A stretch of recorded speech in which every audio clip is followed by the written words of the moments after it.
कहता था कि पैसा नहीं, पैसा कुछ नहीं, पैसा तो धर्म का हाथ का मैल है, ये तो आएगा और चला जाएगा। लेकिन सबसे अच्छा जो है वो है धर्म। धर्म की सेवा करो, धर्म की सेवा करो। लेकिन उसकी जो पत्नी थी वो थोड़ी सी क्या बोलते मनी माइंडेड होती है ना, थोड़ा पैसा नहीं होगा घर कैसे चलेगा, रोटी कैसे खाएंगे, ये कैसे होगा, वह कैसे हो, तुम समझते नहीं हो, तुम काम किया करो, मेहनत किया, ऐसे लाइक दैट।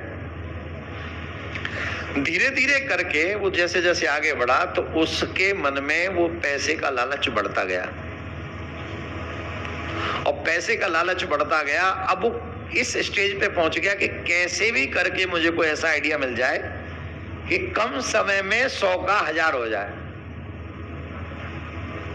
बहुत जल्दी। अब इस लेवल पे पहुंचे, पर संयोग ऐसा बन नहीं रहा था, और अब पूजा पाठ में उसका मन नहीं लगता था। एक बार क्या हुआ, एक वयोवृद्ध महात्मा शाम के समय उनके घर पे आया।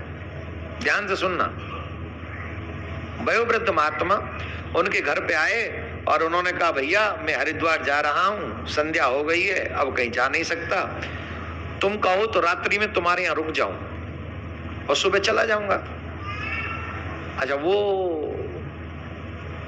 पहले तो प्रसन्न होता था अतिथियों को देख के, अब प्रसन्न भी नहीं होता था। कईयों की तो भौहें चढ़ जाती है, किसी संत को अतिथि को देख लेना, वो घर में छोड़ो मंदिर में भी घुसते दिख जाए ना, जैसे वो कभी गलती से मंदिर गए हो और वहीं कोई संत महात्मा आ जाए तो उन्हें ऐसा लगता है कि ले जैसे बिजली गिर गई हो उनके ऊपर।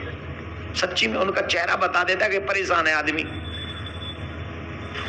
देख ही नहीं पाते हो।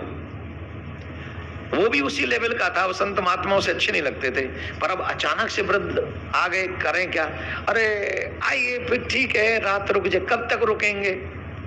अरे बस सुबह उठ के चले जाएंगे। अरे रुके, आइए आइए पधारिए। उनके चेहरे पे अपार शांति थी, तेज था, उनके मुख से पता लगता था कि वो साधारण नहीं है। बोले ठीक है, आज के युग में कहाँ इतना संत सेवी कोई होता है, आजकल तो कोई अपने आने भी नहीं देता। तुम रात्रि भर मुझे रुकने के लिए कह रहे हो, बड़े अच्छे हो तुम भैया, बहुत अच्छे हो, सीधे भगवान की बड़ी कृपा है तुम्हारे ऊपर। तो अपनी प्रशंसा सुन के वो पति जो था वो थोड़ा खुश हो गया, तो जाके उसने अच्छा अच्छा भोजन बनाया। पत्नी से कहा अच्छा भोजन कराओ, संत महात्मा जाएंगे हरिद्वार सुबह। तो पत्नी भी वैसी थी थोड़ी सी, ठीक है अब कह दिया तो बना देंगे, तो बना दिया। भोजन करते करते पूछा कि महाराज आप बाबा जी हो गए हो, कोई बाल गोपाल नहीं है आपके? बोले नहीं नहीं, 4 बच्चे हैं मेरे, अच्छा खासा बिजनेस है मेरा। ध्यान से सुनना, अच्छा खासा बिजनेस है मेरा, 4 बच्चे हैं, चारों बच्चों का विवाह हो गया है। अब मैंने सोचा है कि मेरा बुढ़ापा प्रारंभ हो गया है, और बुढ़ापा प्रारंभ हो गया है तो मनुष्य जीवन मिला है, अगर मैंने यात्रा नहीं की तो सब व्यर्थ है। जीवन सिर्फ धन कमाने के लिए नहीं मिला है, जीवन जब अंतिम समय पे जा रहा हो कम से कम तब तो अपने कल्याण की चिंता मनुष्य को करनी ही चाहिए। तो मैं सब त्याग चुका, सारा धन। इतना बड़ा बिजनेस है सुन के उसके भी कान। उसने पूछा सब दे आए? सब दे आए,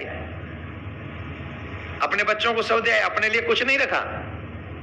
तो बाबा के पास में एक छड़ी थी, छड़ी समझ गए, डंडा।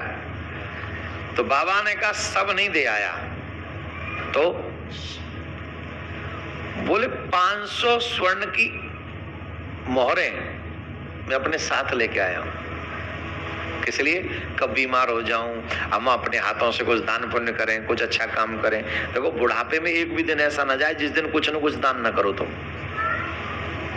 सारा पैसा कभी बच्चों को नहीं देना चाहिए, जिससे उनका जीवन चले उतना दे दो, लेकिन तुम्हें भी बुढ़ापे में अपने बच्चों के आगे हाथ न फैलाना पड़े, कम से कम इतना अपने लिए बचा के रखो।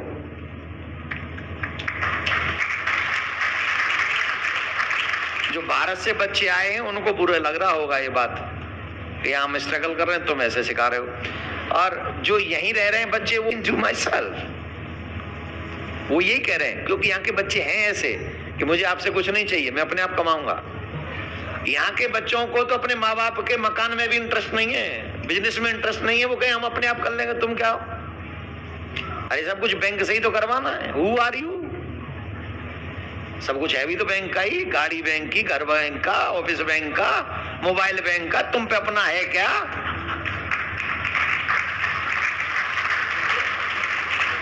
करे जाओ और भरे जाओ। अच्छा बोल, मैं ज्यादा तो नहीं कह दिया? जितनी लंबी गाड़ी में आदमी चल रहा है ना, उतना ही लंबा कर्ज है उस पे बैंक का। Am I right or wrong? क्या बोलते हो उसको? मॉर्गेज। हाँ, भरे जाओ भरे जाओ।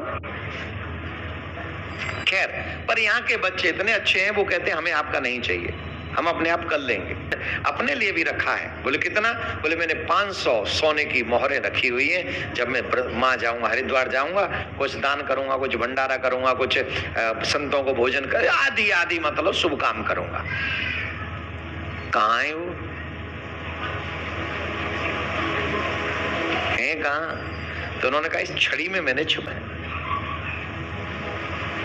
ठीक है। अब वो बाबा तो सो गए।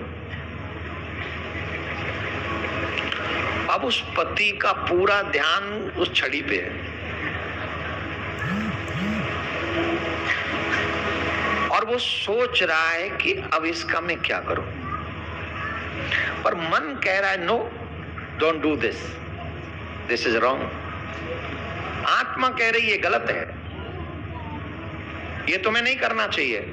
लेकिन जो लोभ का मन है ना, लोभी मन जो है, वो कह रहा है अरे ये बुढ़ा करेगा क्या, ये बुजुर्ग करेगा क्या, इसके किस काम का, मेरे काम आ जाएगा, इसके कोई काम नहीं आएगा।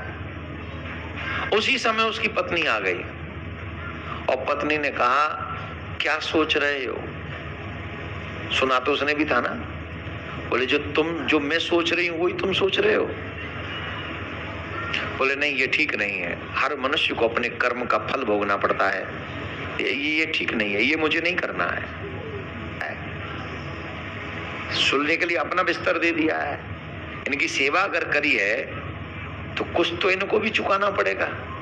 बोले देखो चोरी करना अपराध है। अरे कोई अपराध नहीं है, करेंगे क्या 500 का?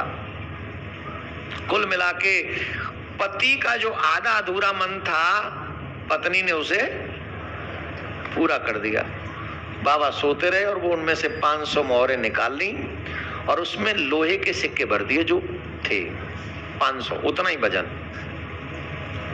सुबह उठे, बाबा चले गए हरिद्वार।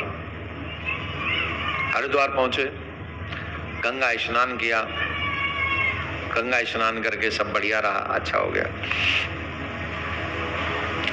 सुबह मंदिर में पहुंचे तो देखा बहुत साधु संत हैं, वहां भोजन कर रहे हैं, आधे अच्छा कार्य कर रहे हैं। तो वहां के व्यवस्थापक के पास वो महात्मा गए और उन्होंने पूछा कि ठाकुर पूजा में आदि में ये कितनी ऐसी व्यवस्था है जो टोटल खर्चा, मेरी इच्छा है कि हम ये